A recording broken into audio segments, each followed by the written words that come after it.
So if you take anything I put on the wall seriously, you're a fucking idiot. Like, it's just fucking fun. It's just fucking poking fun of everything. You know what I mean? Like, I've poked fun of myself on walls. I painted a character of me that was kind of funny. You know what I mean? Like, I made fun of my own homies all the time. It's just, I'm having a good time. Leave me the fuck alone. Let me do me. Thank you, MFT Lokes. Thank you for sharing this different side of you. It's interesting hearing your personal thoughts and outlook. Now, I'd like to move on to talk about this current era, beginning with the Oceanwide Towers. Do you recall first hearing about the Oceanwide Towers, and do you make an attempt to go up there to place a T-Loke? I was there early, actually, before it got all fucked up like that. And I was in the parking lot right across, and my homegirl Diamond was already up there. My homie Poets was already up there. My homie Action was already up there. And my homie Bale was already up there. Already was up there painting. I think Darren was up there too, and a couple other guys that we know. And I was sitting there, I saw these fucking young fools, going, just running around doing that. And I was like, I had the paint, and I was there, and I knew how to get in, and I could have easily had my crew run that way, piss off the cops, and then just walk in there, walk up there and do it. But I just thought to myself, like, do I really need it? You know what I mean? Like, when you have the type of notoriety that I have, you could choose what you want to do. Other fools that are there, I feel, not everybody, I'm not saying everybody, but a lot of people went over there because it's out on the news more as a, oh, this is my chance to get famous. This is my chance to get attention. It's all over the news. But, bro, I already had that. I've been on the news. I've been on the Los Angeles Times. I've been in magazines. I've been, to me it was like, yeah, I could go up there and do some shit, or I could fucking sit here and watch all the fucking action from the street and just watch the circus happen, And I did. I pulled up right there and chilled. Besides the Oceanwide Towers, MFT Lokes, what do you think about the graffiti state of affairs these days? Well, it's different from back in the day. I feel it's changed a lot, Some for the good, some for the worst. But, back in the days, it's about getting a spot that was super hot where everybody's going to see it, And now it's about getting a spot and then marketing it and promoting that spot so millions of people around the world can see it. Because it's cool that, people in LA see it.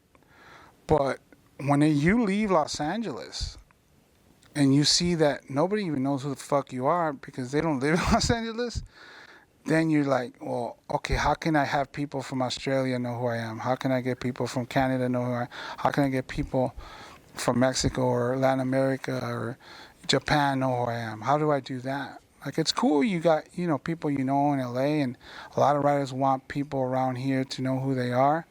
But what about if you want to leave the country and you want to be known? I'm happy with what I got and how, somebody's at the airport waiting for me. I say this a lot, joking around, but I'm your favorite rapper's favorite graffiti writer. You know what I mean? Because I go on tour with fucking different rappers, and other rappers are there, and they get a kick out of me talking about graffiti or painting graffiti in front of them in another country, and they're like, "Oh shit, I remember you back in LA." So it's how you go about it, The state of affairs of graffiti here, like I said earlier, toys want attention, writers want respect, and legends don't give a shit either way. We just do what we do and we continue to paint, and there's a lot of legends out there. And LA has made a lot of legends in graffiti. So has the East Coast. MFT Lokes, thanks again for joining us on this incredible interview. Now, I want to ask you, you have over 40 years in graffiti culture. Your name is recognizable all over the globe. You're successful. You're a married man now. Why do you keep writing? What's the point? Why do you risk your life and freedom to catch illegal spots? Well, I just catch spots, period. Legal or illegal, whatever I could get my hands on. But, this is something I recently, it just came, I don't know the word, epiphany maybe is the word for it. But, and this is not religious in a sense, but it's spiritual in a sense that this is what I'm supposed to be doing. And anytime I walk away from it, life is not happy. I'm not happy. And then how can you make other people happy if you're not happy? I feel like this is what I'm supposed to be doing. And, you know, of course, law enforcement be like, man, fuck you, get a life, you know, and other people that don't write graffiti don't understand that. Like, you're too old for that shit, you know what I mean? That's why I have a sexy nurse, to make sure I'm healthy enough to paint it. I don't know if you've seen her earlier with my fucking alter ego TOOMER, but, you know, she checks me. I make sure I'm all right, you know what I mean? I got a couple of different nurses like that around me to make sure I'm okay to do it. Don't worry, guys. I'm getting taken care of. I hope you guys got what I got like that. But anyways, this is what it's supposed to be doing, bro. You know, everybody that lives their life is supposed to be doing what they're doing, and there's no other way they could have been doing it.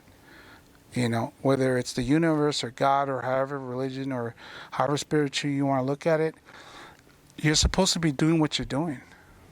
You're on your journey, your life journey to learn and grow, and you're supposed to be doing it. So if you're a graffiti writer and your family fucking hates you because you do that, and you have no reason why you're doing it, you're supposed to be doing it.